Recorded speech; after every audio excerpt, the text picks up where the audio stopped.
भक्तों, जब बाबा हनुमान जी महाराज माता सीता की खोज करके वापस प्रभु श्री राम के पास आ जाते हैं और प्रभु श्री राम माता सीता के विषय में हनुमान जी महाराज से क्या पूछते हैं, तब हनुमान जी महाराज लंका में पहुंचना और माता सीता को रावण के द्वारा लंका में जो कष्ट दिए जा रहे हैं उन्हें अपने प्रभु श्री राम को विस्तार से सुनाते हैं।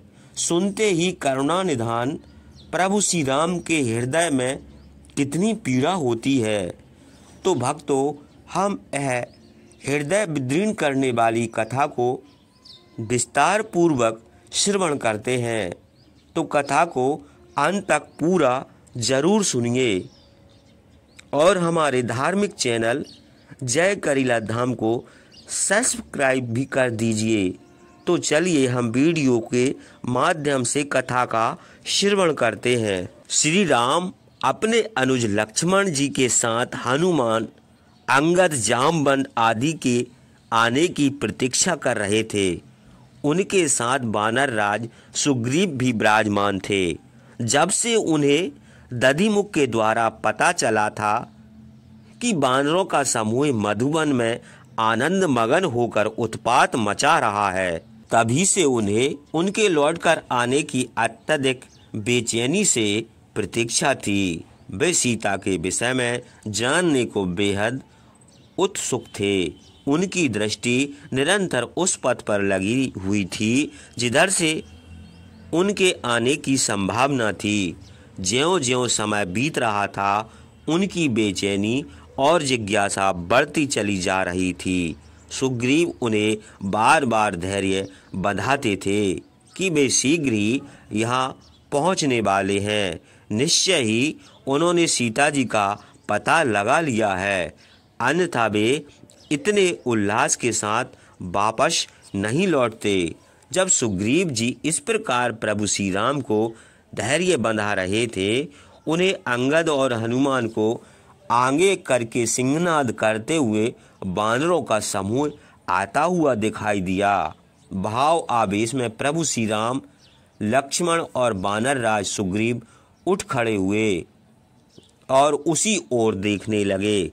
वानरों का समूह निकट आया तो सबसे पहले हनुमान जी और अंगद ने आगे बढ़कर प्रभु श्री राम के चरण स्पर्श किए। उसके बाद सुग्रीव और लक्ष्मण के चरण स्पर्श किए। प्रभु के दर्शन करके वे अत्यधिक आनंदित हो गए। हनुमान जी ने हाथ जोड़कर प्रभु श्री राम से कहा, प्रभु, माता सीता पतिव्रत धर्म की कड़ाई से पालन करती हुई सशरीर कुशल हैं। मैं उनके दर्शन पाकर कृतार्थ हो गया। वे लंकापति रावण की अशोक वाटिका में अनेक विकट राक्षसियों से घिरी सदैव आपका ही स्मरण कर आंसू बहाती रहती हैं और आपके आने की प्रतीक्षा में जी रही हैं। रावण ने उन्हें 1 माह का समय दिया है। यदि इस बीच उन्होंने रावण की बात नहीं मानी तो वह उन्हें खा जाएगा। इतना कहकर हनुमान जी ने अपने वस्त्रों से निकालकर सीता जी की चूड़ामणि उन्हें दी और कहा, प्रभु, अब माता सीता को आपका ही भरोसा है।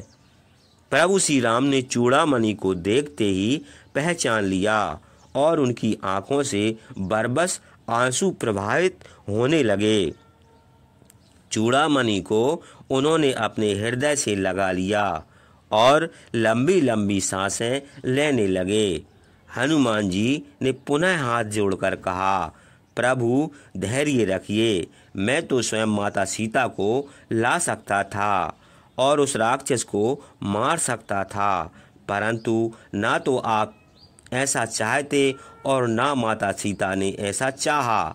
वे तो एक एक पल आपके आने की ही प्रतीक्षा कर रही हैं ताकि आप आकर उस दुष्ट राक्षस को दंड दें। श्री राम ने अपने आंसू पोंछे और हनुमान को हृदय से लगा लिया। काफी देर तक वे उन्हें हृदय से लगाए खड़े रहे। हनुमान जी को ऐसा लगा कि जैसे ब्रह्मांड की अनंत शक्तियाँ उनके शरीर में प्रवेश कर गई हों। उनका हृदय गदगद हो उठा। प्रभु श्री राम ने उन्हें अपने हृदय से अलग करके उनके कंधों पर हाथ रखकर पूछा, हे पवन पुत्र हनुमान जी, देवी सीता इस समय कहाँ है?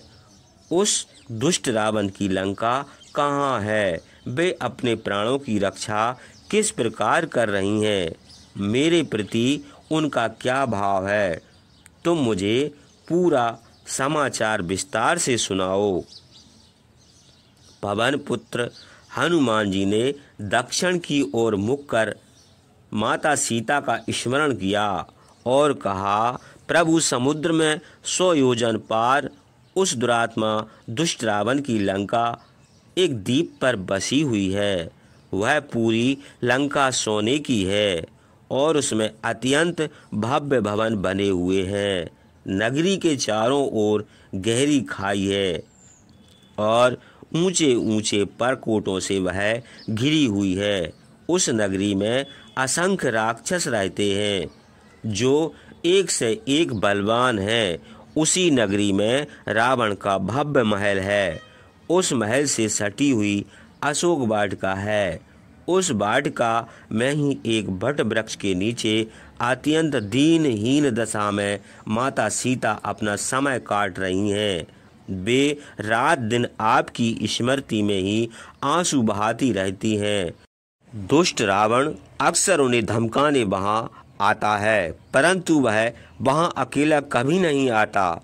वह अपनी पत्नी मंदोदरी के साथ ही वहाँ आता है और उन पर दबाव और प्रलोभन दोनों का प्रयोग करके उन्हें अपनी पटरानी बनाने के लिए कहता है। किंतु माता सीता कभी उससे सीधे बात नहीं करती। वे तिनके को बीच में खड़ा करके उससे बात करती हैं और उसे धमकाती रहती हैं कि उसने उन्हें यहाँ लाकर अपनी मृत्यु का आह्वान किया है। उसके बाद हनुमान जी ने सीता जी के साथ हुई सारी बातों का खुलासा किया और अशोक वाटिका विध्वंस, रावण के दरबार में रावण से हुई बातों का अंश, लंका दहन और रावण के भाई राम भक्त विभीषण के विषय में खुलकर बताया। हनुमान जी की बातें सुनकर प्रभु श्री राम अधीर हो उठे। उनके नेत्रों से आंसू बहने लगे। वहां उपस्थित सभी बानर और भालू भी रोने लगे। प्रभु श्री राम द्रवित हृदय से बोले, हनुमान, तुमने जो कार्य किया है वह देवताओं के लिए ही दुष्कर था।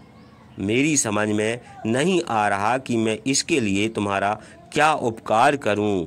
बस मैं कभी तुम्हारे इस उपकार से पूर्ण नहीं हो सकता। मैं आज अपना सर्वस्व तुम्हें सौंपता हूँ। इतना कहकर प्रभु श्री राम ने एक बार फिर हनुमान जी को अपने हृदय से लगा लिया और कहा, आज से तुम मेरे पुत्र समान ही रहोगे और कभी भी मुझसे विलग नहीं होगे।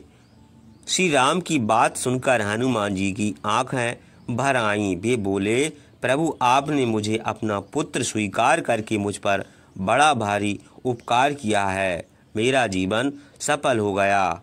अब मुझे जीवन में किसी भी वस्तु की कामना नहीं रही। बस आपकी भक्ति और कृपा मुझ पर बनी रहे, यही मुझे वरदान दीजिए। यथा अस्तु। बस श्री राम ने हनुमान जी के सिर पर स्नेह से हाथ फेरा और उन्हें अपने निकट ही चट्टान पर बैठा लिया। उसके बाद अंगद और जामवन ने प्रभु श्री राम को बताया कि किस प्रकार हनुमान को उनकी शक्ति का स्मरण कराया गया और किस प्रकार उन्होंने उस 100 योजन फैले सागर को एक ही छलांग में पार किया।